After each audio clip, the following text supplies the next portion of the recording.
That's obvious. And those who put it there should tell us how it got there and why it got there. Professor, how does this... Sure, go ahead. Yeah, this is energetic materials. And if I may finish the thermite discussion.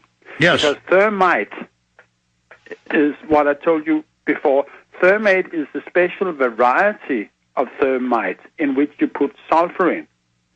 And it has the ability to lower the melting point of steel. So if you put sulfur in, the obvious purpose is to use the heat developed to melt steel. And I think it's very obvious that this is what happened in the towers, where you could see molten metal pouring out. Stay there, Professor.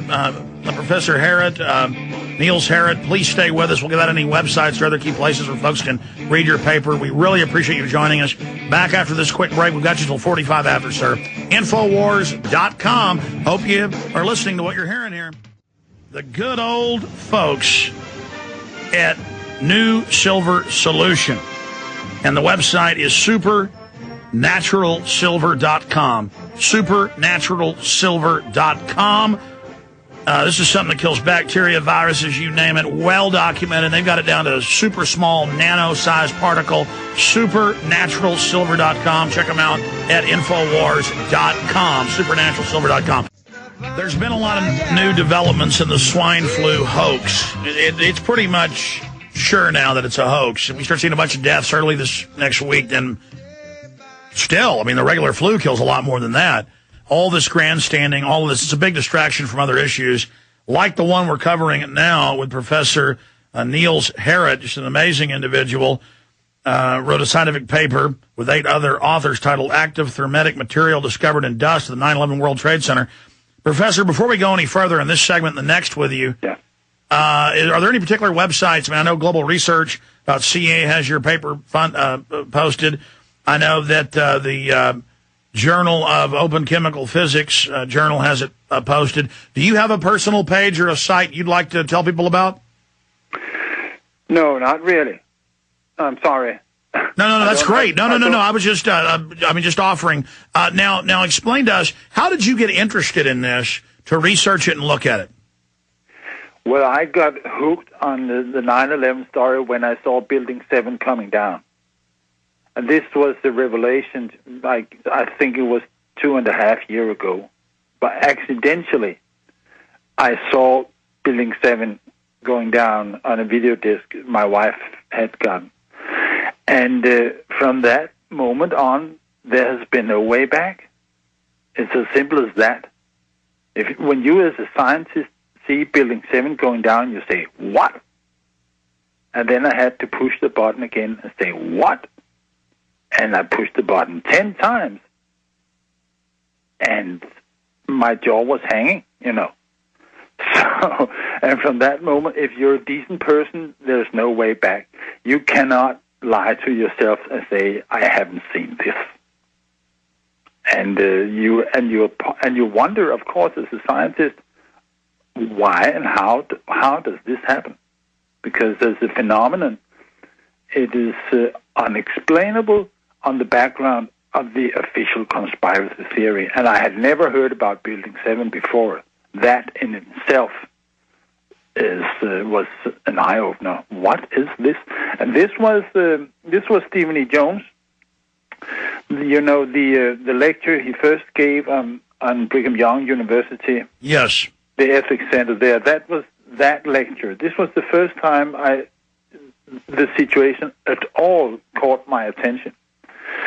And from that moment on, as I told you, there's been no way back, because I was naive enough to say that if somebody stands up on a soapbox and tells the truth, it would run by itself. But during the next month, I found out that this was not the case. Yeah, national news. I've been kind of hooked and sucked even more into it, yeah. And then you find out more and more, like BBC reported the Tower 7 had fallen before it fell, and they reported exactly how it fell, and so did CNN. Yeah. And then we found out they were fed a Reuters report of false scripting, and then you just add the evidence on that. But now you've gotten samples tested it. It has this in it. I'm sure you've seen, since you've been researching, the fact that NIST happens to have all these explosive thermite experts working in it, and they're the people, it seems, covering up 9/11. I wonder why they're doing that. Well, there's an excellent paper by Kevin Ryan on these relationships between different people and different laboratories and NIST. But what I was pretty fast sucked into the science aspect of World Trade Center, and at some point felt the commitment as a scientist to take care of that. So maybe I think probably the only person in Denmark who has actually read the NIST reports. Yeah, you are sticking with that. And we're going to do a final segment. We're about to break and just come back for 10 more minutes with you. Then I'm going to cover the flu. But, Professor, we appreciate your courage. You've been on national television now in the Netherlands. The media is giving you attention. Other peer-reviewed journals are doing similar studies. And the findings are, this was going on. What type of response are you getting from people in Europe? I know that I've seen polls where the majority of people in Europe think it was an inside job. Actually, it is boiling. It's growing rapidly day by day.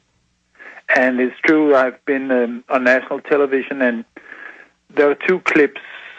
Actually, one of them has been posted on YouTube and seen by many people, I realize. And the other one will be coming up very shortly, I can announce. Oh, and good. Well, stay there, Professor. We've got Niels Harrit, professor at the Department of Chemistry, University of Copenhagen for 37 years, joining us. Quick break. That was a short segment. I'll come back with you, sir, talk about whatever you wish. But what is the establishment going to do as it comes out that those towers were blown sky high? Now, what's going to happen? Where's all this going? Stay with us. All right.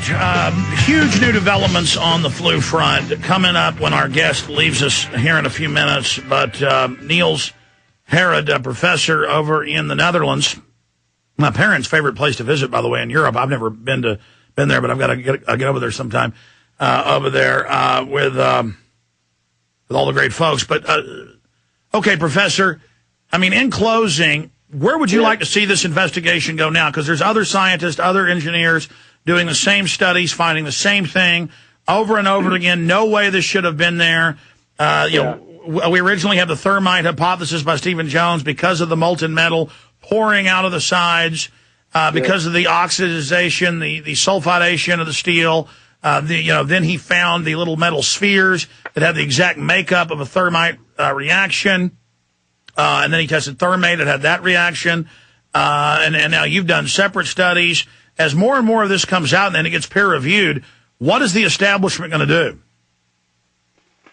Well, hopefully we'll get the investigation we have all been asking for a long time.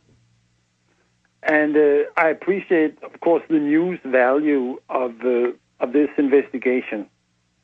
But basically, we're just confirming what has been obvious for a long, long time.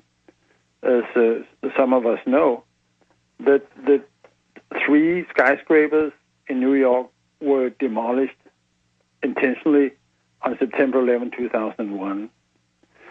And hopefully, or I'm sure, absolutely, I'm certain, I can feel it, that those who know this is growing by vast numbers every day, thousands of people every day.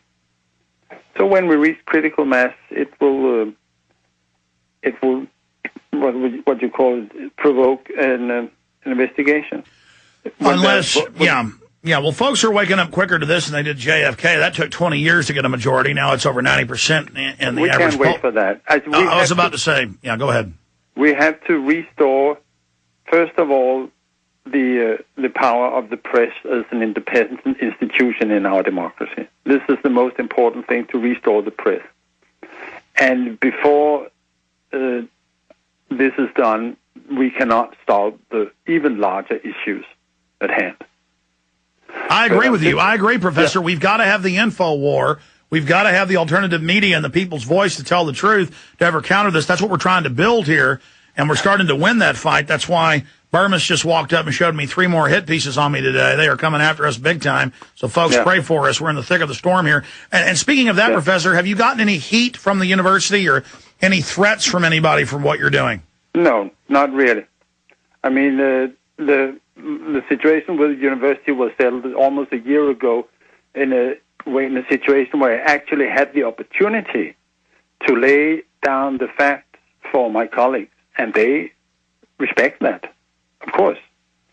So no, that is not a problem, and no real threats. No harassment, and I have got, I don't know how many emails since this paper come up, and they are all supportive.